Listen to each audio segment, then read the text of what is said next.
So, good evening, everybody. I'd like to share a story today with you. I really, today's family dynamic in many families uh, is awful. It's definitely different from from the way in which we were raised back in the day. It's horrible. The disconnection of families, the selfishness, the separation. It's the dysfunction, the hurt, and the pain that people refuse to heal, refuse to address, and they want to cover up with whatever it is that they do, whether it's religion, whether it's sex, drugs, or rock and roll. It's so unfortunate. So today, I had a family meeting with my aunt and two uncles. Um, the meeting was regarding my other aunt who um, is aging and experiencing some, mm, I guess, things that come along, with you as you age, like pains and aches and needing assistance, needing uh, a different type of environment in which to live in.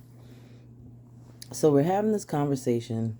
We are a dysfunctional family. My uncle is religious, and he is also um, still carrying lots of pain, and it's clear in his conversation and his demeanor.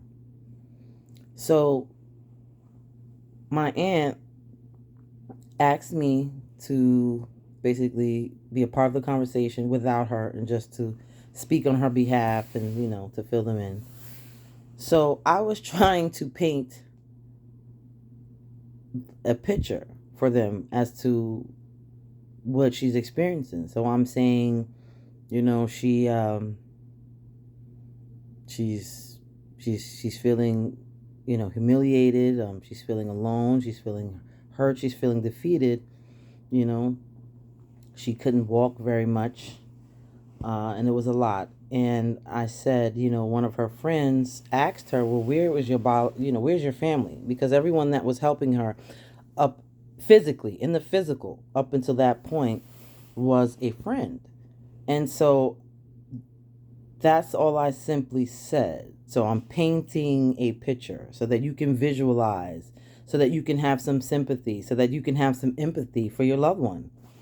Um, and my uncle, there are two on the phone. The eldest says, "Well, she has family. That's not true." And you.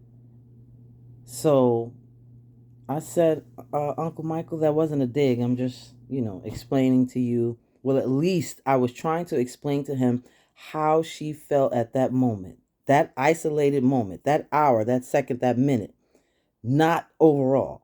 And so I said, again, I said that wasn't a dig. And then my aunt jumped in and she said, "Well, Cece, because, we have been," because she was trying to clean it up. Because even I think she realized that I was not trying to insult the family or say, anything against us, because obviously we're here to support her. We are having a phone call regarding her well-being.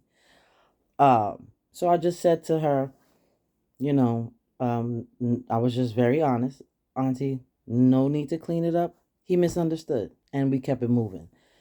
But when I got off that phone call, I was so hurt, and I started to cry and cuss and say some things.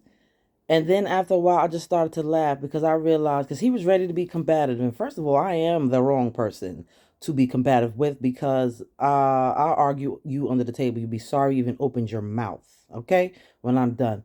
But I've grown and I am maturing. I'm aging as well. So, excuse me, I just feel like my nose. Um, so I took the high road on the telephone. I released, some pain and anger from that experience and from past experience. And then I said to myself, I started to laugh as I said, I feel sorry for him because you're 105 years old and you still mad, you still holding on to your abandonment issues, and we have to in turn suffer because you want to use religion to cover up your hurt and pain. So you know what? It's on him, and I that's on him. And I don't even feel upset anymore about it because that is his deal. And I feel sorry for you because I've gone to therapy and I began to do the work, and I pray to a higher power, you know.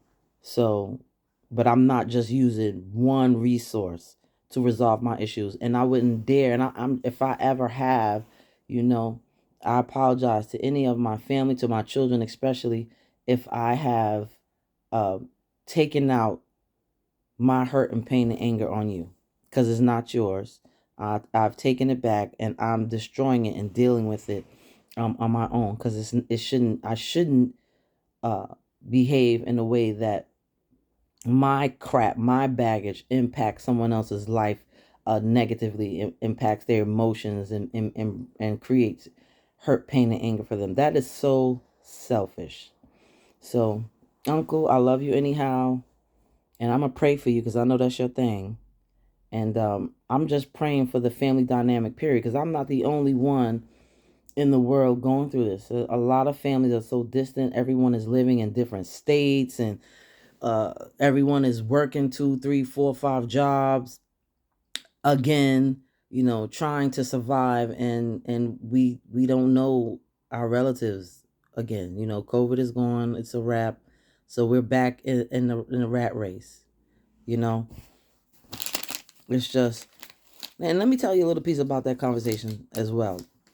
As far as, you know, I started the conversation with, I want this to be solution based.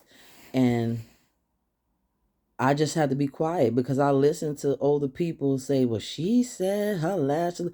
They were not, it's just like, you know, making excuses about, you know, well, people have families and when you're married.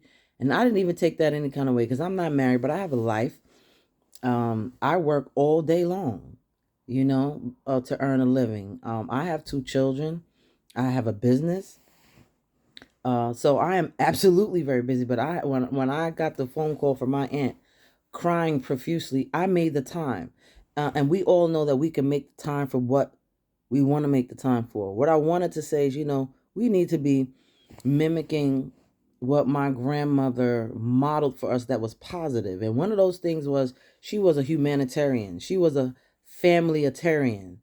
I can remember as a small child going to see her brother who was in a he was in a mental facility, and her and her sisters all went to see him.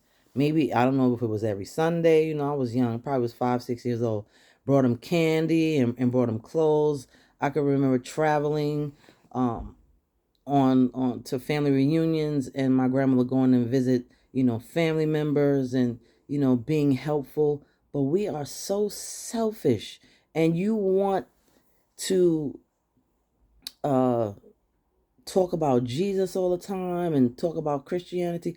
I wanted to say to my uncle, uh, your Jesus is mean. Your Jesus is selfish, and your Jesus is unforgiving, dude. I mean, it doesn't make any sense. I feel sorry for you, but I love you and I love my family, and we should all love our families, and reach out to our families, and not let life continue to consume us without even communing with our families or knowing what's going on with our families. We shouldn't be dependent upon Facebook and Instagram to learn about weddings and funerals and tragedies and happiness. We need to stay connected. Let's stay connected. All right. Peace, y'all.